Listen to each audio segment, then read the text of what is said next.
प्रिय विद्यार्थियों, online classes में आपका पुनः स्वागत है। राजनीति विज्ञान बीए थर्ड ईयर, अंतर्राष्ट्रीय संबंध, इस विषय में इस पेपर में हम तृतीय विश्व और उसकी राजनीतिक स्थितियों की चर्चा कर रहे थे और संयुक्त राज्य अमेरिका के साथ इसके क्या संबंध हैं या थर्ड वर्ल्ड में अमेरिका की क्या नीति हैं, इस पर चर्चा हम इस बिंदु में कर रहे थे। आज इस चर्चा को आगे बढ़ाते हुए तीसरे विश्व के देशों की कुछ सामान्य विशेषताओं का जिक्र हम यहाँ पर करेंगे। कल जैसा कि हमने समझा था कि दो मुख्य बिंदु या दो मुख्य धाराएं यहाँ पर हैं कि एक तो ये विकास के लिए संघर्षरत हैं और दूसरा जो है यूएनओ में इनका मत कुछ मुद्दों पर समान दिखाई देता है। इसके साथ ये मुद्दा निकल के आया था कि जो 1950 में तीसरे विश्व शब्द का जो अर्थ लिया गया था उससे नितांत भिन्न अर्थ वर्तमान में है। 1952 में फ्रांसीसी दार्शनिक अल्फ्रेड सोवी ने सबसे पहले इस शब्द का प्रयोग किया था और उसके बाद चीन के माओ त्से तुंग ने तीन दुनियाओं की कल्पना प्रचारित की थी, जिसमें पहली दुनिया में दोनों महाशक्तियों को शामिल किया, दूसरी दुनिया में महाशक्तियों से सैन्य और व्यापारिक गठबंधनों वाले राष्ट्रों को शामिल किया और तीसरी दुनिया में जो राष्ट्र शामिल किए गए थे वो इनके अलावा जो राष्ट्र थे उनको तीसरी दुनिया में शामिल करते हुए कुल मिला के उनका आशय जो था वो इस प्रकार से अपनी व्यवस्था को या अपने विचारों को वैश्विक राजनीति पर प्रभाव डालने के लिए तीन दुनिया की कल्पना इन्होंने प्रचारित की थी। लेकिन उसके बाद जैसे जैसे अंतर्राष्ट्रीय राजनीति में परिस्थितियां बदलती गई, इन नवोदित राष्ट्रों की जो समस्याएं थी या इन राष्ट्रों की जो आवश्यकताएं थी, इनकी मांगें थी या इनकी जो समय के अनुसार इनकी जो सोच बन रही थी या एक शब्द में हम कहना चाहें तो विकास के लिए संघर्ष की जो इनकी कहानी थी, इसने इनको एक विचार के लिए एकत्रित होने का एक प्लेटफार्म इस विचार ने दिया। हालांकि तीसरे विश्व की अवधारणा अपने आप में कोई राजनीतिक अवधारणा नहीं है, कोई राजनीतिक विचारधारा नहीं है और इनका कोई संस्थागत मंच भी नहीं है, लेकिन सामान्य विशेषताओं के कारण से इन राष्ट्रों में एक रूपता देखी गई है और कुछ मुद्दों पर, जैसे कल भी हमने जिक्र किया था, पर्यावरण के मुद्दों को लेकर के जो विकसित और विकासशील राष्ट्रों का आपसी जो संघर्ष हैं या विकसित और विकासशील राष्ट्रों में जो असमन्वय की स्थितियां हैं वो कहीं न कहीं तीसरी दुनिया के राष्ट्रों में एकजुटता बनाती हैं। तो इस मुद्दे को आगे बढ़ाते हुए हम यहाँ तीसरी दुनिया के, तीसरे विश्व के देशों की कुछ सामान्य विशेषताओं का जिक्र करेंगे। कुछ विशेषताओं की चर्चा जैसे कल भी हमने की थी, ये वो राष्ट्र हैं जो किसी न किसी समय यूरोपियन साम्राज्यवाद और उपनिवेशवाद का शिकार रहे। ये वह राष्ट्र हैं जो आर्थिक रूप से संपन्न नहीं हैं, गरीब राष्ट्रों की श्रेणी में आते हैं। इन राष्ट्रों में जनाधिक्य बहुत हैं, इनकी जनसंख्या निरक्षर हैं, यहाँ पर आर्थिक संक्रियाएं बहुत कम होती हैं, अर्थव्यवस्थाएं प्राथमिक दौर में चल रही हैं और इनकी जो स्थितियां हैं वो किसी भी दृष्टि से विकसित राष्ट्रों के समकक्ष नहीं मानी जा सकती हैं। ये विकास के लिए संघर्ष, जैसा कि कल थर्ड वर्ल्ड क्वार्टरली रिव्यू जो लंदन से प्रकाशित पत्र हैं उसके स्टेटमेंट के अनुसार कहा गया था कि करीब 135 देश दुनिया के ऐसे हैं, एशिया, अफ्रीका और लैटिन अमेरिका भौगोलिक रूप से यहाँ पर ये देश पाए जाते हैं और इनमें विकास के लिए संघर्ष की एक सामान्य कहानी है। गरीबी है, बेरोजगारी है, जनाधिक्य हैं और दुनिया की सबसे बड़ी पॉपुलेशन इन देशों में दिखाई देती है। वर्तमान दुनिया में अगर हम देखें तो मोटे मोटे तौर पर करीब 4.4 अरब लोग जो हैं, इस जनसंख्या की जो जनसंख्या है वो इन करीब 135 जो देश हैं जिनको हम तीसरी दुनिया के राष्ट्र कह रहे हैं, इसमें निवास करते हैं। जैसा कि संसाधनों के बारे में भी 2007 की यूएनओ की रिपोर्ट का जिक्र हमने किया था, जिसमें कहा गया था कि दुनिया के 86% संसाधनों पर मात्र 14% लोगों का अधिकार है और बाकी 14% संसाधन पर 86% लोग गुजर बसर करते हैं। तो ये जो मामला था उसमें बेसिकली ये जनसंख्या ही कवर होती है और ये थर्ड वर्ल्ड के देशों का ही सबसे बड़ा उदाहरण है। हालांकि एक ग्लोबल फिनोमेना है और इसको हम एक जगह या इसका कोई जनरलाइजेशन नहीं कर सकते हैं, लेकिन मोटे आंकड़ों के रूप में संसाधनों का जो विभाजन है, संसाधनों का जो विकेंद्रीकरण है, कहीं पर भी दिखाई नहीं देता है और बहुत थोड़े से लोगों के पास में, बहुत थोड़ी सी जनसंख्या के पास में दुनिया के अधिकतम संसाधन हैं। और यही अंतर जो है आपके विकसित और विकासशील देशों के अंतर को स्पष्ट करता है। और यूँ कहें कि प्रथम जो दुनिया के देश हैं या जो महाशक्तियाँ हैं या जो यूरोपीय विकसित देश हैं, पश्चिम के विकसित देश हैं, उनसे और अल्प विकसित या विकास के लिए संघर्ष देशों के बीच में जो हम इसको परिभाषित करना चाहें या इसको स्पष्ट करना चाहें, वह मुद्दा यहाँ पर और भी अच्छे तरीके से स्पष्ट होता है। सबसे पहली विशेषता के रूप में हम कहेंगे कि जीविकोपार्जित कृषि और बागवानी कृषि पर आधारित है इन देशों की अर्थव्यवस्थाएं। यहाँ पर कृषि एक व्यवसाय के रूप में नहीं की जाती है, मात्र जीविकोपार्जन के लिए कृषि की जाती है। कोई व्यावसायिक लाभ के लिए कृषि, यहाँ कृषि को उद्योग का व्यवसाय का दर्जा नहीं है। इसके साथ ही मुख्य रूप से बागवानी फसलें भी बहुत होती हैं और बागवानी फसलों का जो उत्पाद हैं वो बेसिकली कच्चे माल के रूप में निर्यात कर दिया जाता है। इस प्रकार मुख्य रूप से इन राष्ट्रों की जो अर्थव्यवस्था है वो जीविकोपार्जित कृषि पर और जो है बागवानी कृषि पर। यहाँ भी एक महत्वपूर्ण आंकड़ा है, दुनिया के करीब 1.3 अरब लोग जो हैं कृषि पर आधारित हैं और उसमें से करीब 1 अरब लोग जो हैं इन विकासशील राष्ट्रों में या तीसरी दुनिया के राष्ट्रों में निवास करते हैं जो मुख्यतः कृषि पर आश्रित हैं। ये बहुत बड़ी जनसंख्या अपने आप में है। इन राष्ट्रों की जो समस्याएं हैं वो जनाधिक्य की हैं, आधारभूत सुविधाओं का अभाव है, जैसे कि शौच आदि की समस्याएं हैं। करीब यहाँ की जनसंख्या के 5वें हिस्से को जो है पेयजल उपलब्ध, स्वच्छ पेयजल उपलब्ध नहीं है। करीब 5वें हिस्से की जो जनसंख्या है उसके बच्चे 5वीं क्लास से आगे नहीं पढ़ पाते हैं। करीब चौथाई जो जनसंख्या है उसके पास में मकान नहीं है। करीब 5वें हिस्से की जो जनसंख्या है इतने ही लोग भूखे नंगी स्थितियों में निवास करते हैं। तो और उनमें से भी करीब 1 अरब लोग जो हैं वो कृषि पर आधारित हैं। पूरी दुनिया में 1.3 अरब लोग और केवल थर्ड वर्ल्ड के देशों में 1 अरब लोग जो हैं वो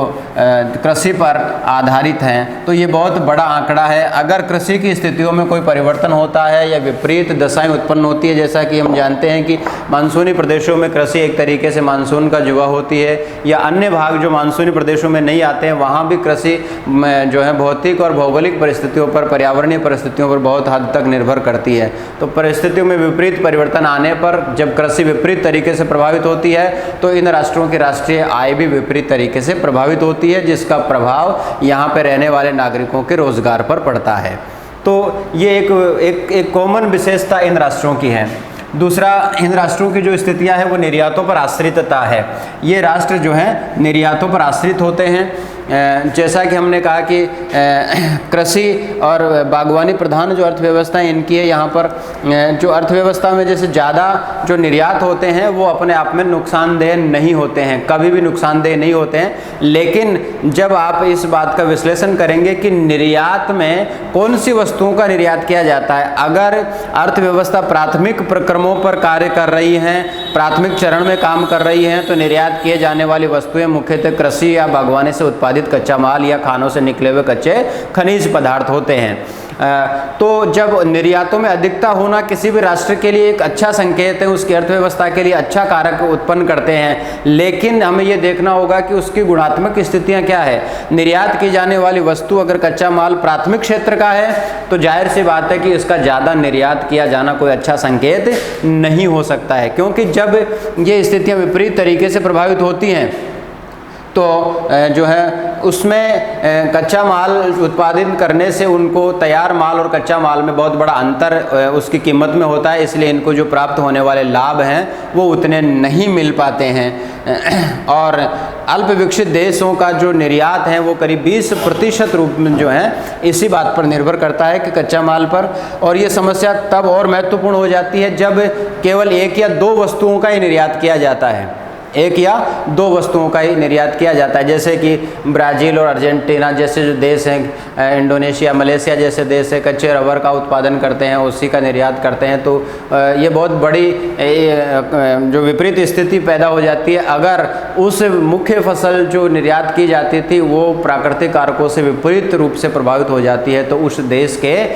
निर्यातों पर बुरा असर पड़ता है, और जिस कारण से उस साल के लिए, उस समय विशेष के लिए उस देश की पूरी अर्थव्यवस्था का उत्पादन में गिरावट आती है, ऋणात्मक वृद्धि होती है और इसका प्रभाव उस देश की कार्यशील जनसंख्या पर पड़ता है और उस देश की कार्यशील जनसंख्या को रोज़गार जो है उपलब्ध नहीं हो पाते हैं। बहुत बड़ा विपरीत रूप से परिवर्तन यहाँ पर आ जाता है। और जब इसके अलावा जब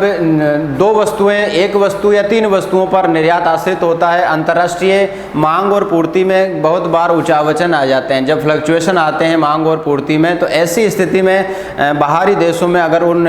उत्पादों की मांग कम हो जाती है तो बाहरी देश कम खरीदने लगते हैं और इन देशों के पास अधिशेष माल की समस्या पैदा हो जाती है और उत्पादन जो है विपरीत तरीके से प्रभावित होने लगता है। तो ये बहुत बड़ा विकट समस्या इन राष्ट्रों की है और ये करीब करीब सभी थर्ड वर्ल्ड के देशों में पाए जाते हैं। नए बिंदु के रूप में असंतुलित घटक यहाँ पर औद्योगिक व्यवस्था में और जनसंख्या में पाए जाते हैं। उत्पादन में पूर्ण घटकों की गतिशीलता के कारण एक उद्योग से दूसरे उद्योग में सीमांत प्रतिफल प्राप्त होता है। फलतः श्रमिक जो हैं एक उद्योग को छोड़ के दूसरे उद्योग में जाना पसंद नहीं करते हैं, भले ही उत्पादन में उनका कोई विशिष्ट योगदान न रहा हो, क्योंकि यहाँ पर सीमांत प्रतिफल की अवधारणा इनको विपरीत रूप से प्रभावित करती है। ये अल्प विकसित देशों में उत्पादन की अचलता देखी जाती है या उत्पादन के जो वृद्धि के घटक है वो करीब अचल होते हैं, क्योंकि वर्तमान में श्रमिक में उद्योगों का जो बदलाव देखा जाता है वो विकसित राष्ट्रों के बजाय विकासशील राष्ट्रों में कम देखा जाता है। तो उत्पादन के जो घटक हैं या असंतुलित घटक हैं वो इसको बढ़ा देते हैं और साथ ही साथ इन राष्ट्रों का भौगोलिक क्षेत्रफल अधिक होने के कारण जो इनके संस्थागत जो उद्योग हैं उनमें भी आपस में भी श्रमिकों की गतिशीलता कम देखी जाती है। इसके बहुत सारे कारण भी हैं। इन देशों की अपनी जो सांस्कृतिक विरासतें हैं, इन देशों के अपने जो जातीय संगठन हैं, इन देशों के जो राष्ट्रीय या आध्यात्मिक मूल्य हैं या पूंजी की गतिशीलता है या विनियोग मूल्य जो पूंजी का है, ये विपरीत रूप से इस पर प्रभाव डालते हैं। तो असंतुलित घटक जो हैं थर्ड वर्ल्ड की जनसंख्या में ज़्यादा देखे जाते हैं। ये भी इनकी एक समस्या है, क्योंकि इसको हम जनरलाइज नहीं कर सकते हैं जो पूरे एक राष्ट्र के लिए हों या बहुत सारे राष्ट्रों के लिए समान रूप से एक ही प्रकार के घटक या यूँ कहें कि एक ही प्रकार के कंपोनेंट वहाँ पर कार्य करते हों, ऐसा संभव नहीं है। नेक्स्ट, जनसंख्या वृद्धि की बात महत्वपूर्ण है। यहाँ पर थर्ड वर्ल्ड के जो देश हैं, जैसा कि अभी हम चर्चा कर रहे थे कि दुनिया के करीब 4.5 अरब लोग जो हैं इन थर्ड वर्ल्ड के देशों में निवास करते हैं या इन अल्प विकसित या विकासशील राष्ट्रों में निवास करते हैं। अब ये अपने आप में संपूर्ण दुनिया की जनसंख्या का बहुत बड़ा आंकड़ा, करीब करीब 2/3 जनसंख्या का आंकड़ा यहाँ पर दिखाई देता है, जिससे वास्तविक आय में वृद्धि अगर होती है तो भी जनाधिक्य के कारण वह राष्ट्रीय रूप से कोई विशेष वृद्धि राष्ट्रीय आय में अंकित नहीं की जा सकती है, क्योंकि जनवृद्धि से राष्ट्रीय आय में होने वाली वृद्धि कम पड़ जाती है, या यूँ कहें कि राष्ट्रीय आय में जो वृद्धि होती है वो जन वृद्धि से जो है कम होती हैं। तो वास्तविक मायने में राष्ट्रीय आय बढ़ने पर भी जनाधिक्य के कारण राष्ट्रीय आय सकारात्मक रूप से आगे नहीं बढ़ पाती है। अब जनाधिक्य से सभी समस्याएं उत्पन्न होती हैं, सामाजिक समस्याएं उत्पन्न होती हैं, आर्थिक समस्याएं उत्पन्न होती हैं, रोजगार की समस्या उत्पन्न होती हैं या स्वास्थ्य की समस्याएं हैं, यहाँ तक कि सुरक्षा समस्याएं भी पैदा होती हैं। तो जनाधिक्य इन देशों की अपने आप में बहुत बड़ी समस्या है। हालांकि धीरे धीरे इस स्थिति में बदलाव आ रहा है और काफ़ी कुछ नियंत्रण भी इन स्थितियों में बहुत सारे देशों ने किया है, लेकिन अभी भी बहुत सारा काम जो है इस क्षेत्र में किया जाना अपेक्षित है। जनवृद्धि के जो आंकड़े हैं या यूँ कहें कि जो इनका डेमोग्राफिक जो स्टेटस है वो भी अपने आप में कोई एक सामान्यकरण प्रस्तुत नहीं करता है, क्योंकि एक ही राष्ट्र के विभिन्न क्षेत्रों में जो जनसंख्या है वो अलग अलग आंकड़े या अलग अलग जो मामले हैं प्रदर्शित करती हैं, या यूँ कहें कि जो जनवृद्धि है वो विकासशील राष्ट्रों में आपस में भी अलग अलग ट्रेंड जो है यहाँ पर प्रदर्शित करती है। तो इस बात को लेके एक सामान्य अवधारणा विकसित नहीं की जा सकती है, लेकिन जनाधिक्य होने से इन राष्ट्रों की जो आर्थिक स्थितियाँ हैं विपरीत रूप से प्रभावित होती हैं। नेक्स्ट, अस्थिर राजनीतिक व्यवस्थाएं हैं। इन सभी जो राष्ट्र हैं, तीसरे विश्व के जो राष्ट्र हैं, इनमें करीब करीब दूसरे महायुद्ध के आसपास और उसके बाद स्वतंत्र हुए राष्ट्र हैं। इन देशों में जो राष्ट्रीय आंदोलन चले और इन राष्ट्रीय आंदोलनों के दौरान जो हैं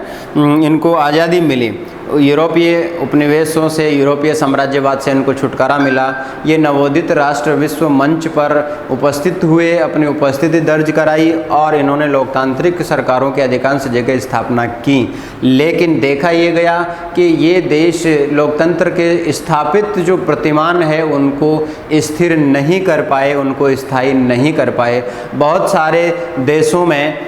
जो है लोकतंत्र ने अपने वास्तविक आयामों को प्राप्त नहीं किया है, लोकतंत्र के वास्तविक मूल्यों को प्राप्त नहीं किया जा सका है और इनमें इतनी अस्थिरता पाई जाती है कि बदलते सामाजिक परिदृश्य और राजनीतिक उठापटक के कारण ये राष्ट्र अपने संविधानों में मौलिक परिवर्तन लाते हैं। एक मूलभूत जो उसका मूल्य था, जो मूलभूत आस्था थी, उसको प्रतिस्थापित करके उसके स्थान पर दूसरे मूल्यों को संविधानों में स्थापित करते हैं। कुल मिला के राजनीतिक रूप से लोकतांत्रिक प्रतिमानों को सुस्थिर नहीं कर पाए हैं। उदाहरण हमारे पड़ोस में हमारा जो पड़ोसी राष्ट्र पाकिस्तान है या अफ्रीका के महाद्वीप के भी बहुत सारे राष्ट्रों में ऐसे ही राजनीतिक उथल पुथल चल रही है और लोकतंत्र अपने वास्तविक स्वरूप को अभी तक प्राप्त नहीं कर पाया है या लोकतांत्रिक प्रतिमान इन राष्ट्रों में अभी तक स्थिर नहीं हो पाए हैं। तो ये भी एक बहुत बड़ी समस्या यहाँ पर है, क्योंकि राजनीतिक स्थिरता जब तक किसी समाज को प्राप्त नहीं होती है तब तक उस समाज की सभी प्रकार की प्रगति अवरुद्ध होती है। क्योंकि राजनीतिक स्थिरता जो है उस राष्ट्र की सामाजिक या उस राष्ट्र की जनसंख्या के जो मूल्य हैं या उस राष्ट्र के जो आर्थिक जो प्रतिमान हैं उनको प्राप्त करने के लिए राजनीतिक स्थिरता बहुत बड़ा बिंदु है और उसकी कमी जो है इन राष्ट्रों में पाई जा रही है। नेक्स्ट, करिश्माई नेतृत्व जो है इन राष्ट्रों में पाया जाता है। करिश्माई नेतृत्व से तात्पर्य यहाँ पर है कि जैसा कि कहा गया कि नवोदित राष्ट्र हैं, नए नए अंतर्राष्ट्रीय रंगमंच पर उपस्थित हुए हैं और दूसरे महायुद्ध के दौर में, उसके आसपास, कुछ उसके पहले कुछ उसके बाद में इन राष्ट्रों ने स्वतंत्रता प्राप्त की है। जिन नेताओं ने इन राष्ट्रों के राष्ट्रीय आंदोलनों की अगुवाई की, इन नेताओं को वहाँ पर देवतुल्य स्थान प्राप्त हो गया और उस देश की जनसंख्या ने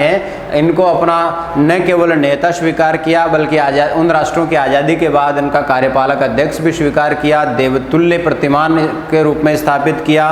और यहाँ तक कि उनको राष्ट्र का पिता जैसे विशेषणों से भी नवाजा गया। कुछ उदाहरण हम यहाँ पर इस बात के लेना चाहेंगे। करिश्माई नेतृत्व असाधारण प्रतिभा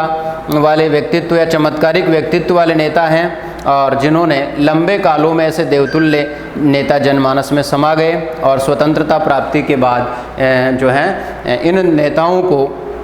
कार्यपालक अध्यक्ष बनने पर उनको आदर और असाधारण प्रतिभा का प्रतीक ही नहीं वरन राष्ट्र का पिता भी मान लिया गया। जैसे सुकार्नो है, बोर्गिबा है, नासिर हैं, नेहरू हैं, शेख मुजीब हैं इत्यादि ऐसे ही नेताओं में गिनाए जा सकते हैं। इन नेताओं का इन राष्ट्रों की कार्यपालिका पर लंबे समय तक प्रभाव रहा और इनके काल में कार्यपालिका को असीमित शक्तियां प्राप्त रही, क्योंकि उन देशों की जनताओं ने इनको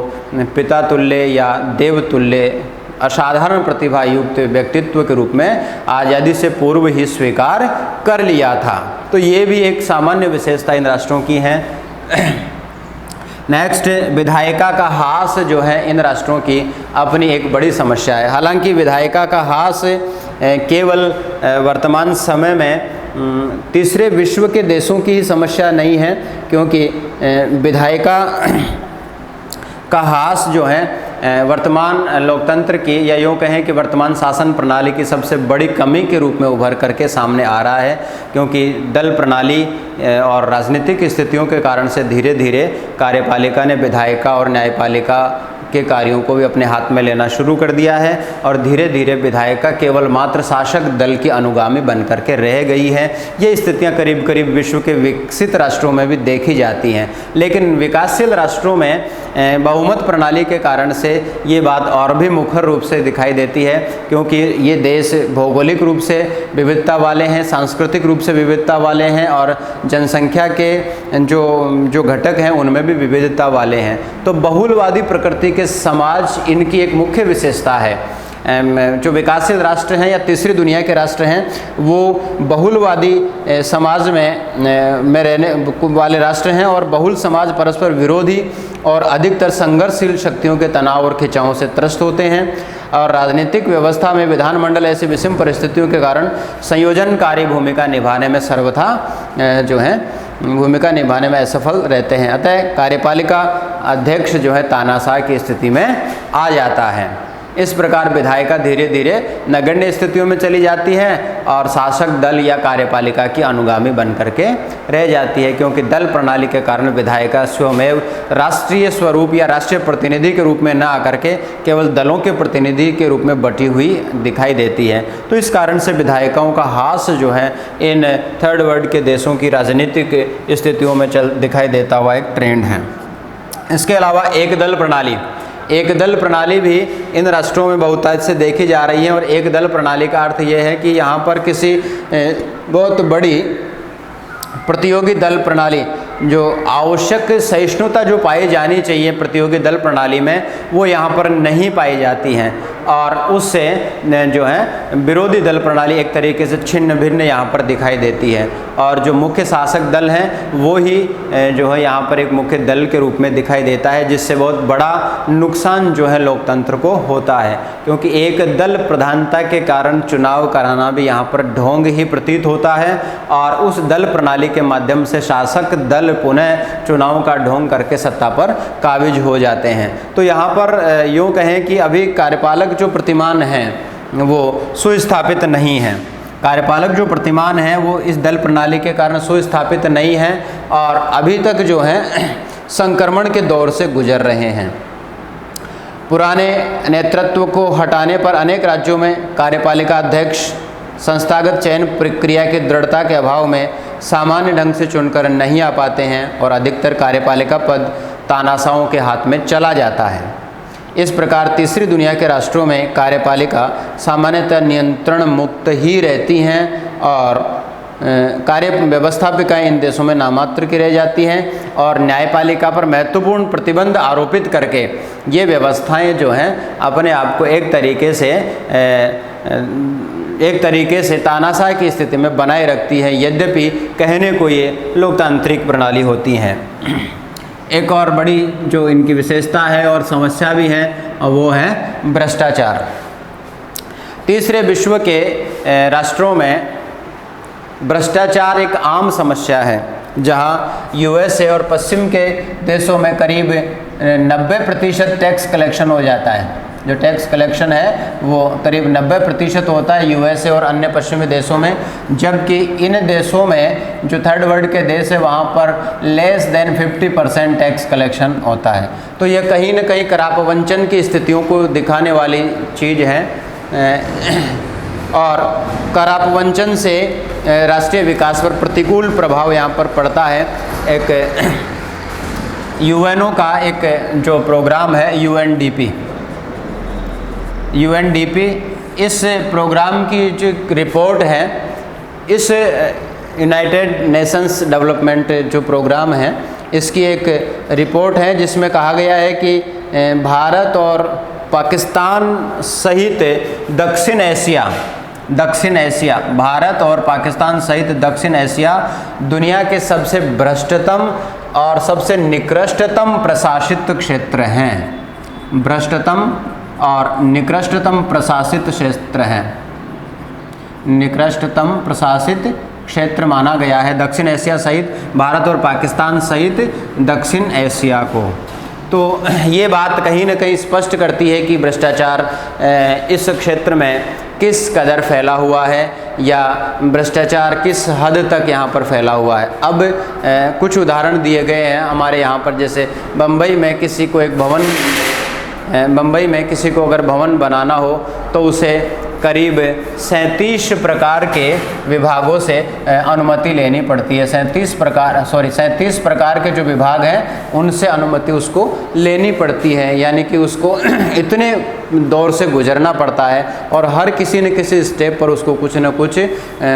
भ्रष्टाचार में लिप्त होना पड़ता है।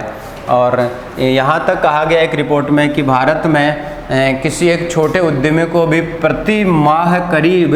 36 प्रकार के इंस्पेक्टर्स से निपटना पड़ता है। 36 प्रकार के इंस्पेक्टर्स से निपटना पड़ता है भारत में अगर कोई उद्योग लगाता है तो ये अपने आप में इस तरफ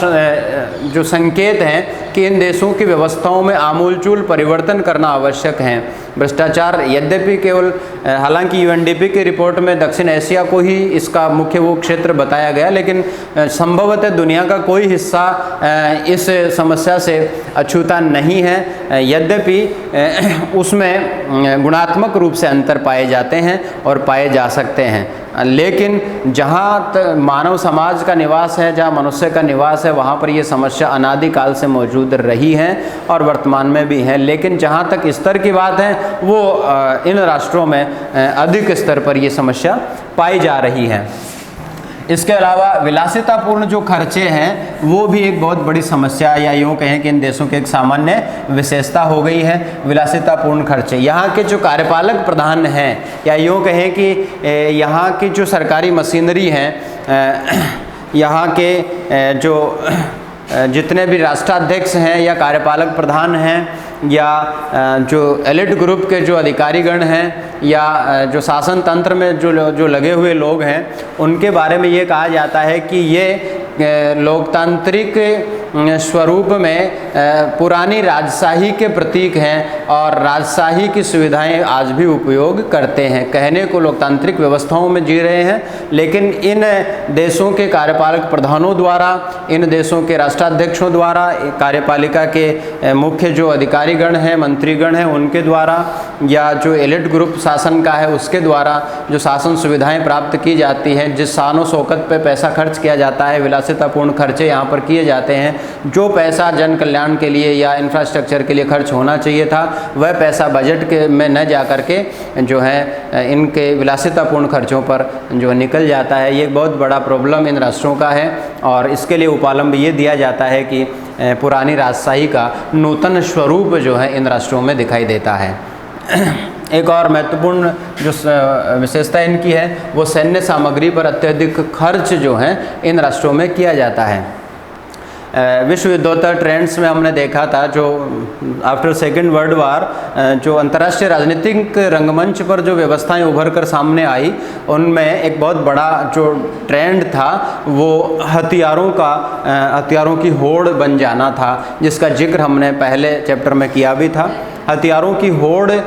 विश्व युद्धोत्तर परिवर्तनों में सबसे बड़ा परिवर्तन उभर के सामने आई थी। अब यद्यपि उसके कारण कई सारे हैं, इश्यूज इसमें अलग अलग हैं, लेकिन एक सामान्य विशेषता के रूप में तीसरे विश्व के राष्ट्रों ने भी अपने आप को हथियारों की होड़ में शामिल कर लिया था और हथियारों की होड़ में शामिल हो जाने से इन राष्ट्रों का एक बहुत बजट का बहुत बड़ा हिस्सा हथियारों पर खर्च होता था, जिस कारण से इन राष्ट्रों के विकास के लिए या आम जनता के विकास के लिए जो पैसा बजट के माध्यम से खर्च होना चाहिए वो उस पर खर्च न होकर सैन्य सामग्री पर, सैन्य साजो सामान पर और हथियारों पर खर्च होता है। ये भी इन राष्ट्रों की अपने आप में एक सामान्य विशेषता है। इन सारी चर्चाओं के बाद में इसके कुछ जो मांगे हैं तीसरे विश्व के राष्ट्रों की, उनका भी जिक्र हम करेंगे नेक्स्ट वीडियो में। धन्यवाद।